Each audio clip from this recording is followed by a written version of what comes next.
샬롬, 좋은 아침입니다. 2024년의 마지막 날입니다. 마지막 날에 이 민수기에 나타난 반란 사건을 다루게 돼서 마음이 좀 어렵지만, 그러나 이 말씀 속에서 또 우리에게 주시는 이 한 해의 마지막 끝날, 그리고 또 새해를 준비하는 이 하루 가운데 우리에게 주시는 하나님의 음성이 있기를 소망하고, 그 음성 듣고 오늘 하루도 기쁨과 감사로 승리하시고 오늘 송구영신 예배까지 은혜 가운데 또 거하시기를 소망합니다. 참고로 내일은 큐티를 하루 쉬도록 하겠습니다.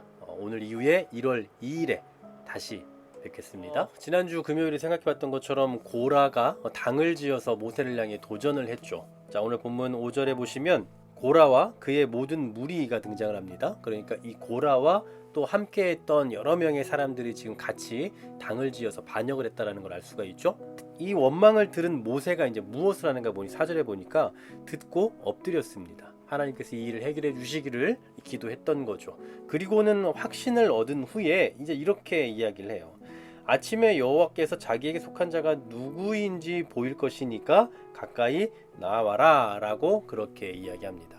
그러면서 오늘 7절부터 11절 뒷부분에 보시면 고라와 그의 무리들의 잘못이 무엇인가에 대해서 지적을 하기 시작합니다. 먼저 7절에 보시면요, 앞서 3절에, 그러니까 지난주에 생각해봤던 대로 사람들이 이렇게 반역했거든요.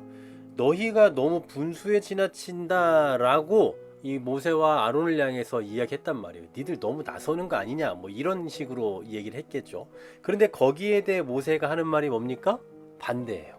지금 니들이 너무 분수에 지나치다, 너희가 지금 너희 위치와 너희 자리를 지금 망각하고 있는 행동을 하고 있다라고 말하고 있는 거죠. 그리고 또 9절 말씀 보십시오. 이스라엘 하나님이 이스라엘 회중에서 너희를 구별하여 자기 가까이 하게 하사 여호와의 성막에서 봉사하게 하시며 회중 앞에 서서 그들 대신에 섬기게 하심이 너희에게 작은 일이냐? 라고 묻습니다. 지금 이렇게 구별된 게 작은 일이냐 이거예요. 이거 별 볼 일 없는 일이냐? 라고 묻는 겁니다. 하나님께서 주신 그 선물을 굉장히 인색한 것처럼 생각하고 있는 거예요. 그러면서 구체적으로 10절에서 뭘 구합니까? 오히려 제사장의 직분을 구하고 있는 거죠. 그것으로 부족하다, 우리는 더 큰 일을 맡겨줘라, 뭐 이런 식으로 이야기했다라는 거예요. 그리고 마지막 11절에 이를 위하여 너와 너희 무리가 다 모여서 여호와를 거스르는도다 라고 말하죠. 왜 그렇습니까? 아론이 어떤 사람이기에 너희가 그를 원망하느냐, 이게 무슨 얘기입니까? 너 아론이 어떤 사람인 줄 알아? 뭐 이런 식으로 아론이 뭐 대단한 사람이다 이걸 말하는 게 아니라, 아론은 지금 누가 세운 제사장이에요? 하나님이 세우신 제사장이잖아요. 그러니까 아론을 임명하신 분은 하나님이라고요. 그런데 아론을 공격한다는 건 결국 누구를 지금 향해서 반역하고 있는 겁니까? 하나님을 향해서 반역하고 있는 것과 같은 거죠. 결국은 잘 보십시오. 너희가 너무 분수에 지나치다, 그 이유는 뭡니까? 하나님께서 너에게 맡기신 일이 지금 작은 거냐? 작다라고 여기는 거예요. 더 큰 거 달라 이거죠. 그리고 더 나아가서 하나님께서 세우신 그 직분자인 임명자인 아론까지 대항하고 있다라는 거, 결국 하나님을 향해 행한 반역이다 이거죠. 그리고 그 반역은 어디서부터 출발한 겁니까? 감사가 없는 삶이에요. 하나님께서 레위 자손에게 맡기신 건 정말 소중한 일이거든요. 정말 큰 일들이에요. 묵직한 일들입니다. 그 일에 대해서 감사하거나 소중하게 생각한다면, 그렇다면 이런 일이 나오지 않을 거예요. 그런데 이걸 너무나 작게 생각한 겁니다. 너무 하찮게 생각한 거예요.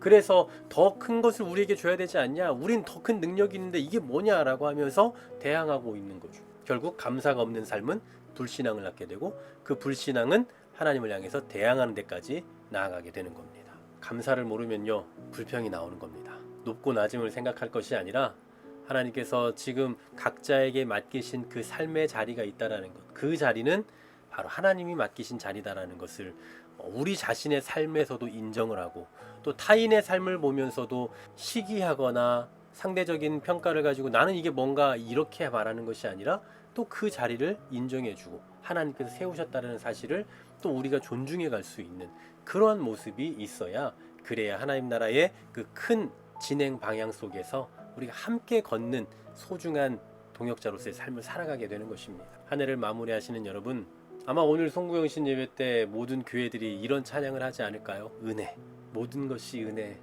은혜 고백할 거고요.